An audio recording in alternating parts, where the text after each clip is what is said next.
வாங்க. குழந்தையின் கோபத்தையும் அடம்பிடிக்கிறதையும் எப்படி சமாளிக்கிறதுன்னு நாம இன்னைக்கு கொஞ்சம் ஆழமா பார்க்க போறோம். இன்னைக்கு நாம எடுத்திருக்கிற ஆதாரம் ஒரு யூடியூப் வீடியோ.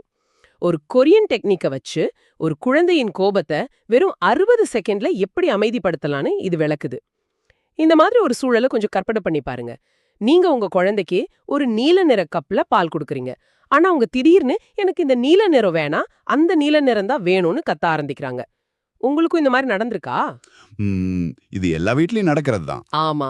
அந்த நேரத்துல ஒரு பெத்தவங்கள நம்ம மனசுல உடனே என்ன தோணும்? முதல்ல இந்த சத்தத்தை நிறுத்தணும், பிரச்சனைய சரி பண்ணணும், நிலைமைய நம்ம கட்டுப்பாட்டுக்குள்ள கொண்டு வரணும்னு தோணும். ஆனா இந்த வீடியோ என்ன சொல்லுதுன்னா, நாம செய்ய நினைக்கிற இந்த விஷயம்தான் நிலைமை இன்னும் மோசமாக்குதுன்னு சொல்றாங்க. அப்படியா? ஆமா. இதுல சுவாரஸ்யமான விஷயம் என்னன்னா, இது ஏதோ மேஜிக் தந்திரம் பத்தினது இல்ல. இது முழுக்க முழுக்க குழந்தையோட நரம்பு மண்டலத்தை, அவங்க மூளை எப்படி வேலை செய்யுதுங்கிறத புரிஞ்சுக்கிறத பத்தினது. ஓ!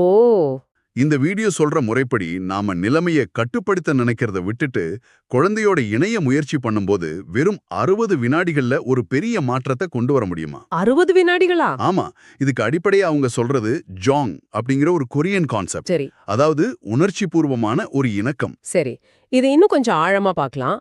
ஒரு குழந்தை கோபத்துல கத்தும்போது நாம அமைதியாருன்னு சொன்னா அது ஏன் நிலைமையை இன்னும் மோசமாக்குது?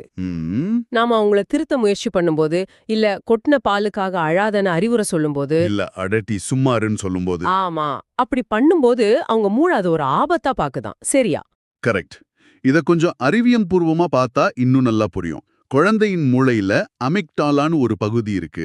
ஓ, இதுதான் அந்த பயமையம்னு சொல்றதா? அதேதான். அதுதான் பயம், கோபம் மாதிரியான தீவிர உணர்ச்சிகளை கட்டுப்படுத்துற மையம்.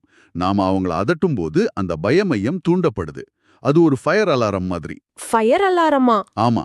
அலாரம் அடிக்கும்போது யோசிக்கிற திறன் குறைஞ்சிடும், தப்பிக்கிற எண்ணம் தான் அதிகமா இருக்கும். அதனால குழந்தைங்க இன்னும் பிடிவாதமா மாறுறாங்க, கோபம் இன்னும் அதிகமாகுது. இதனால அவங்க என்ன கத்துக்கறாங்க?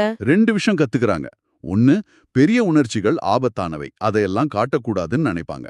இல்லன்னா நம்ம பேச்ச கேட்க வைக்க இன்னும் ஜோரா கத்தணும்னு கத்துக்குவாங்க. ரெண்டுமே நல்லது இல்ல. இங்கதான் விஷயமே ரொம்ப சுவாரஸ்யமா மாறுது. அந்த வீடியோல ஜாங் அப்படிங்கிற விஷயத்த சொல்றாங்க. அதாவது உணர்ச்சி பூர்வமான நல்லிணக்கம். ஆமா. அதுல ஒரு உதாரணம் சொல்றாங்க. ஒரு பாட்டி அவங்க பேரன் ஒரு பொம்மை உடைஞ்சு போனதுக்காக பயங்கரமா கத்தி அழுதுட்டு இருக்கான். அந்த பாட்டி அவன் பக்கத்துல போய் உட்கார்றாங்க. அவங்க எதுவும் பேசல, அவனை திருத்தல, அறிவுரை சொல்லல. சும்மா அமைதியா சும்மா அவங்க கைய அவன் முதுகுல வச்சு அமைதியா மூச்சு விடுறாங்க. அவ்வளவுதான். கொஞ்ச நேரத்துல ஒரு பெரிய புயல் ஓஞ்ச மாதிரி அந்த பையனோட அழுக படிப்படியா குறைதான். இது எப்படி வேலை செய்யுது? இதுக்கு பின்னாடி இருக்கிற அறிவியலை புரிஞ்சுக்கணும். இதுக்கு பேரு இணை ஒழுங்குமுறை. இணை ஒழுங்குமுறை? ஆமா. எளிமையா சொல்லணும்னா, ஒரு சின்ன குழந்தையோட மூளையால தானா தன்னை அமைதிப்படுத்திக்க முடியாது. அந்த திறன் இன்னும் முழுசா வளர்ந்திருக்காது.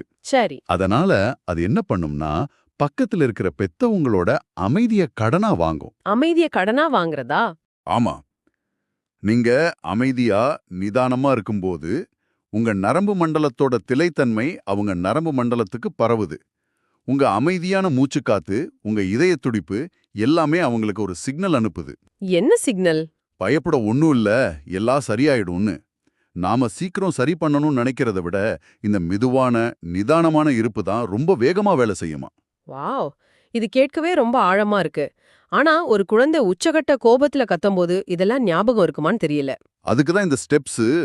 சரி, இத நிஜத்துல எப்படி பண்றது? இந்த வீடியோல சொல்ற அந்த ஜாங் இடைநிறுத்தம், ஜியாங் பாஸ் அப்படிங்கிற 60 வினாடி முறைய படிப்படியா பார்க்கலாம். ஆமா. முதல் படி தான் ரொம்ப முக்கியமானது. என்ன அது? படி 1, உங்க ஆற்றலையும் உடலையும் தாழ்த்திக்கோங்க. 10 வினாடிகள்.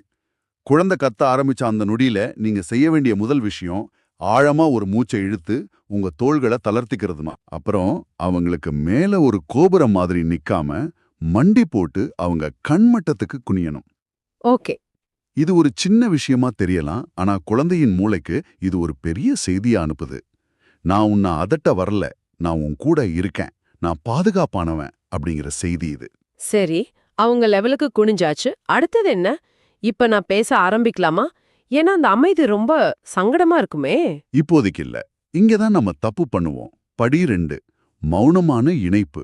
3 முதல் 5 வினாடிகள். இன்னும் வார்த்தைகள் வேண்டாம். வார்த்தைகளே வேணாமா?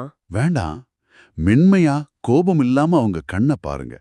உங்க பார்வை நான் உன்னை கவனிக்கிறேன், நீ தனியா இல்லன்னு சொல்லணும். புரியுது. ஒரு குழந்தை மன அழுத்தத்துல இருக்கும்போது அவங்க மூளையோட தர்க்க ரீதியான பகுதி, அதாவது யோசிக்கிற பகுதி கிட்டத்தட்ட அணைஞ்சு போயிடும்.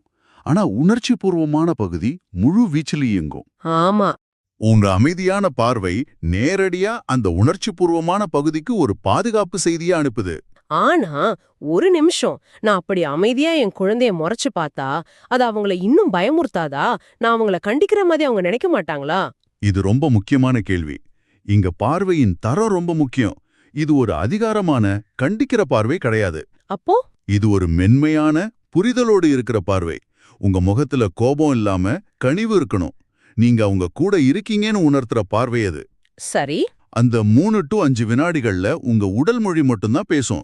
இது வேலை செய்ய ஆரம்பிக்கும்போது குழந்தைங்க அவங்க அழுகைக்கு நடுவுல ஒரு கணம் உங்களை நிமிர்ந்து பார்ப்பாங்க. அந்த இணைப்பு தான் முதல் படி. ஓகே, இது புரியுது. பார்வை மூலமா ஒரு இணைப்பை ஏற்படுத்தியாச்சு. அடுத்தது? அடுத்ததும் வார்த்தைகள் இல்லாத ஒரு படிதான். படி 3, மென்மையான தொடுதல். 10 to 15 வினாடிகள். தொடுதலா?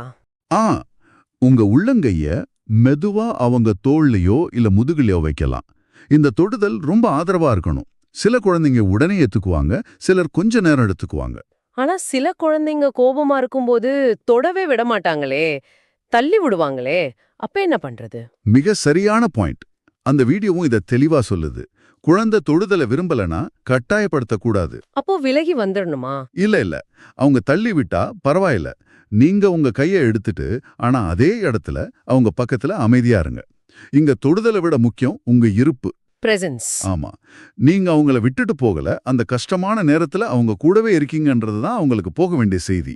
பல நேரங்கள்ல இந்த 3வது படியிலே கோபம் தனியா ஆரம்பிச்சிரும். ஏன்னா அவங்க கவனிக்கப்படுறதா உணர்றாங்க, தனியா இல்லைன்னு புரிஞ்சுக்கிறாங்க.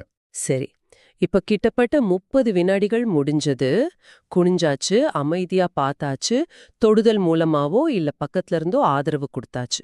இப்பவாது நான் பேசலாமா? இப்பதான் நீங்க பேசணும். படி 4, உணர்வுக்கு பெயரிடுங்கள். 10லிருந்து 15 வினாடிகள். ஓகே. ஆனா இங்கேயும் ஒரு நிபந்தனை இருக்கு. நீங்க அறிவுரை சொல்லக்கூடாது, திருத்தக்கூடாது. அவங்க என்ன உணர்றாங்களோ அதை அப்படியே வார்த்தைகள்ல சொல்லணும், அவ்வளவுதான். உதாரணத்துக்கு நீ ரொம்ப வருத்தமா இருக்க, அல்லது அந்த பொம்மை உடைஞ்சது உனக்கு ரொம்ப சோகமா இருக்கு. உங்க குரல்ல எந்த விதமான தீர்ப்பும் இருக்கக்கூடாது. இதுக்கெல்லாமா அழுவாங்கங்கிற துணி இருக்கவே கூடாது. ஒரு நிமிஷம், இது எனக்கு கொஞ்சம் முரணா இருக்கு. அவங்க ஒரு சின்ன விஷயத்துக்காக கத்தும்போது நாம போய் ஆமா நீ ரொம்ப வருத்தமா இருக்குன்னு சொன்னா அது அவங்க பண்றத நாம சரிதான்னு சொல்ற மாதிரி ஆகாதா? இல்ல. அவங்க அழுகைய நாம ஊக்குவிக்கிற மாதிரி ஆகாதா? இதுதான் பெரும்பாலான பெற்றோரின் சந்தேகம். ஆனா நாம இங்க அவங்க நடத்தைய சரி சொல்லல, அவங்க உணர்வை அங்கீகரிக்கிறோம். ரெண்டுக்கும் பெரிய வித்தியாசம் இருக்கு. உணர்வை அங்கீகரிக்கிறோம். ஆமா. ஒருத்தர் நம்ம உணர்வை புரிஞ்சுக்கிட்டாங்கன்னு தெரிஞ்சா நாம எதுக்கு இன்னும் சத்தமா கத்தணும்? அந்த தேவை குறையுது. இந்த வீடியோல ஒரு முக்கியமான விஷயத்தை குறிப்பிடுறாங்க. நீங்க அவங்க உணர்வுக்கு பெயர் சொன்னதும் சில சமயம் அழுகை ஒரு கணம் அதிகமாகலாம். அதை பார்த்து பயப்பட வேண்டாம். அப்போ அது வேலை செய்யலேன்னு அர்த்தமா? இல்ல. அது கோபத்தோட அதிகரிப்பு இல்ல, அது வரைக்கும் அடக்கி வச்சிருந்த உணர்ச்சிகளோட ஆரோக்கியமான வெளிப்பாடு. அவங்க மனசுல இருந்த பாரம் இறங்குற தருணம் அது. ஓ, இது ஒரு புதிய பார்வை. நேம் இட் டு டேம் இட்னு சொல்ற மாதிரி உணர்வுக்கு பெயர் கொடுக்கும்போது அது கட்டுக்குள் வருது. சரி, கடைசி படி என்ன? படி 5, ஒன்றாக மூச்சு விடுங்கள் 15 வினாடிகள். இது ஒரு கட்டளை கிடையாது, ஒரு அழைப்பு. ஒரு அழைப்பா? ஆமா. நீங்க மெதுவா வா, நாம 2 பேரும் சேர்ந்து ஆழமா மூச்சு விடலாம்னு சொல்லலாம். நீங்களே செஞ்சு காட்டலாம். ஒரு ஆழமான மூச்சை இழுத்து மெதுவா விடணும். அவங்க செய்யலைனா? அவங்க உடனே செய்யலைனாலும் பரவாயில்ல. நீங்க செய்யறத பார்க்கும்போது அவங்க நரம்பு மண்டலம் தானா அதை பின்பற்ற ஆரம்பிக்கும். 60 வினாடிகள் முடிஞ்சது. நீங்க உங்க நரம்பு மண்டலத்தை வெற்றிகரமா அமைதிப்படுத்திட்டீங்க. சரி, ஒரு கோபத்தை அந்த நேரத்துக்கு நிறுத்துறத தாண்டி இதனால நீண்ட காலத்துல என்ன பயன்? நம்ம ஒவ்வொரு முறையும் இப்படி பண்ணும்போது அது குழந்தையோட வளர்ச்சியில என்ன தாக்கத்தை ஏற்படுத்துது? ரொம்ப நல்ல கேள்வி. இந்த வீடியோவின் படி இது வெறுமனே ஒரு கோபத்தை நிறுத்துற டெக்னிக் மட்டும் இல்ல. இது குழந்தையின் மூளையோட செயல்பாட்டு முறையை மாற்றி அமைக்குதான். மூளையோட செயல்பாட்டே மாற்றுதா? ஆமா. ஒவ்வொரு முறையும் நீங்க இந்த ஜாங் இடைநிறுத்தத்தை பயன்படுத்தும் போது அவங்க மூளையில ஒரு புதிய நரம்பியல் பாதைய, நியூரல் பாத்வேவை உருவாக்குறீங்க. அது என்ன பண்ணும்? உணர்ச்சிகள் ஆபத்தானவை அல்ல, அதை கையாள முடியும், அதுக்கு அம்மா அப்பா உதவி செய்வாங்கன்னு அவங்க கத்துக்கிறாங்க. ஆனா முதல் முறையே இது வேலை செய்யுமா இல்ல கொஞ்ச நாள் ஆகுமா? என்ன எதிர்பார்க்கலான்னு அந்த வீடியோல ஏதாவது சொல்றாங்களா? சொல்றாங்க. அதுவும் ரொம்ப யதார்த்தமா சொல்றாங்க. முதல் நாள் நீங்க திடீர்னு அமைதியா அவங்க முன்னாடி குனியும் பொழுது குழந்தை குழம்பி போய் இன்னும் அதிகமா கத்த வாய்ப்பு இருக்கு. ஓ, அப்ப இது வேலை செய்யலன்னு நினைச்சுக்க கூடாது. நிச்சயமா கூடாது. ஏன்னா அவங்களுக்கு இந்த புதிய அணுகுமுறை பழக்கம் இல்ல. இத ஒரு தோல்வியா நினைக்க கூடாது. இதுதான் முதல் படி. சரி, அப்புறம்? சுமார் 3வது நாள்ல அழுகையோட தொனி மாறுமா. அது கோபமான அழுகையா இல்லாம ஒருவித சோகமான, உணர்ச்சி பூர்வமான அழுகையா மாறும். இதுக்கு என்ன அர்த்தம்? அவங்க உங்க மேல நம்பிக்கை வைக்க ஆரம்பிக்கிறாங்கன்னு அர்த்தம். 5வது நாள்ல கோபத்தோட தீவிரம் பாதியா குறையுமா. 10 நிமிஷம் நீடிச்ச கோபம் 5 நிமிஷத்துல முடியலாம். வாவ். அவங்க அமைதியான பிறகு உங்களை தள்ளி விடாம உங்ககிட்ட அரவணைப்புக்காக வரலாம். இது ஏதோ மந்திரம் கிடையாது. இது ஒரு புதிய பழக்கத்தை உருவாக்குறது. நீங்க 100% சரியா செய்யணும்னு இல்ல. தொடர்ந்து முயற்சி செய்யறதுதான் முக்கியம்னு அந்த வீடியோ சொல்லுது. அந்த வீடியோல சொல்ற 6 மாசத்துக்கு பிறகு நடக்கிற ஒரு உதாரணமும் என் மனசுல ஆழமா பதிஞ்சிருச்சு. அதை இங்க சொல்லியே ஆகணும். ஆமா, அது ரொம்ப பவர்ஃபுல்லான ஒரு காட்சி. ஒரு குழந்தை பள்ளிக்கூடத்துல இருந்து ரொம்ப கோபமா வீட்டுக்கு வருது. வந்ததும் ஸ்கூல் பேக்க தூக்கி எறியுது. பழைய நீங்களா இருந்தா என்ன செஞ்சிருப்பீங்க? என்னாச்சு? ஏன் இப்படி பேட்டை தூக்கி எறியற? ஒழுங்கா சொல்லுன்னு அதட்டியிருப்போம். கரெக்ட். ஆனா இந்த முறைய கத்துக்கிட்ட நீங்க அமைதியா அவங்க பக்கத்துல போறீங்க. குனிஞ்சு உட்கார்ந்து அவங்க தோள்ல கை வச்சு ஆழமா மூச்சு விடுறீங்க. நீங்க ஒரு வார்த்தை கூட கேட்கல. ஆமா, அது ஒரு சக்தி வாய்ந்த காட்சி. அப்படி செஞ்ச கொஞ்ச நேரத்துல அந்த குழந்தை அப்படியே உங்க மடியில சாஞ்சு அழ ஆரம்பிக்குது. அழுதுகிட்டு. ஸ்கூல்ல ஒரு ஃப்ரெண்டு தன்னை விளையாட்டுல சேர்த்துக்கலன்னு முழு கதையும் சொல்லுது. அவங்க ஏன் சொல்றாங்க? ஏன்னா கடந்த 6 மாசமா அவங்களோட பெரிய பெரிய உணர்ச்சிகளை கையாளும் திறன் உங்களுக்கு இருக்குன்னு நீங்க பலமுறை நிரூபிச்சிருக்கீங்க. இது கீழ்ப்படிதல் இல்ல, இது நம்பிக்கை. அதேதான். இதுதான் இந்த முறையோட உண்மையான நீண்டகால பலன். சுருக்கமா சொல்லணும்னா, விஷயம் அந்த நீல நிற கோப்பைய பத்தியோ இல்ல உடைஞ்சு போன பொம்மைய பத்தியோ கிடையவே கிடையாது. இல்லவே இல்ல. உங்க குழந்தை அவங்களோட உச்சகட்ட உணர்ச்சிகள்ல இருக்கும்போது கூட நீங்க அவங்கள விட்டு விலகி போக மாட்டேங்கன்னு அவங்க கத்துக்கிறது தான் விஷயம். அவங்க கஷ்டத்துல இருக்கும்போது கூட நீங்க அவங்கள நேசிப்பீங்கன்னு அவங்க உணர்றது தான் விஷயம்.